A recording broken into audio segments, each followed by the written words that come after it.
Hi, ಇದು ಆರ್ಮಲ್ಲಿ ನಮಗೆ triceps ಮತ್ತು ಬೈಸೆಪ್ಸ್ ಇರುತ್ತೆ. ಬೈಸೆಪ್ಸಲ್ಲಿ ಶಾರ್ಟ್ ಹೆಡ್ ಮತ್ತು ಲಾಂಗ್ ಹೆಡ್. ಶಾರ್ಟ್ ಹೆಡ್ ಅಂದ್ರೇನು, ಲಾಂಗ್ ಹೆಡ್ ಅಂದ್ರೇನು? ಶಾರ್ಟ್ ಹೆಡ್ ನಮ್ಮ ಆರ್ಮಿಗೆ ಪೀಕ್ ಕೊಟ್ಟರೆ, ಲಾಂಗ್ ಹೆಡ್ ಥಿಕ್ನೆಸ್.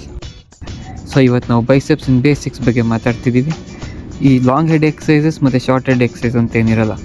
ಯಾವುದೇ ಎಕ್ಸಸೈಸಸ್ ನಾವು ಎಲ್ಬೋ ಫ್ಲೆಕ್ಷನ್ ಮಾಡ್ತಿದ್ರೆ ಅದು ನಮ್ಮ ಬೈಸೆಪ್ಸಿಗೆ ಬೀಳ್ತಿರುತ್ತೆ. ಲೈಕ್ ಹ್ಯಾಮರ್ ಕರ್ ಅಥವಾ ಪ್ರೀಚರ್ ಕರ್ ಅಥವಾ ಕೇಬಲ್ ಕರ್. ಈ ಬ್ಯಾಕಿನ ಎಕ್ಸಸೈಸಸ್ಗಳಲ್ಲೂ ನಮ್ಮ ಬೈಸೆಪ್ಸಿಗೆ ಬೀಳ್ತಿರುತ್ತೆ, ಬಿಕಾಸ್ ಅದರಲ್ಲೂ ನಮ್ಮ ಎಲ್ಬೋ ಫ್ಲೆಕ್ಷನ್ ಇರುತ್ತೆ. ಇವಾಗ ಸ್ವಲ್ಪ ಜನ ಶಾರ್ಟ್ ಹೆಡ್ನ ಕಾನ್ಸಂಟ್ರೇಟ್ ಮಾಡ್ತಾರೆ, because they want to look like. ಹಂಗೇನಿರಲ್ಲ. ನಿಮ್ಮ ರೇಂಜ್ ಆಫ್ ಮೋಷನ್ ಕಡಿಮೆ ಮಾಡ್ಕೊಳ್ಳೋದ್ರಿಂದ ನಿಮ್ಮ ಶಾರ್ಟ್ ಹೆಡ್ ಎಲ್ಲ ಎನರ್ಜಿನೂ ಯೂಸ್ ಅಪ್ ಮಾಡಿಕೊಂಡು ಬೇಗ ಫಿಟ್ಟಿಂಗ್ ಆಗುತ್ತೆ.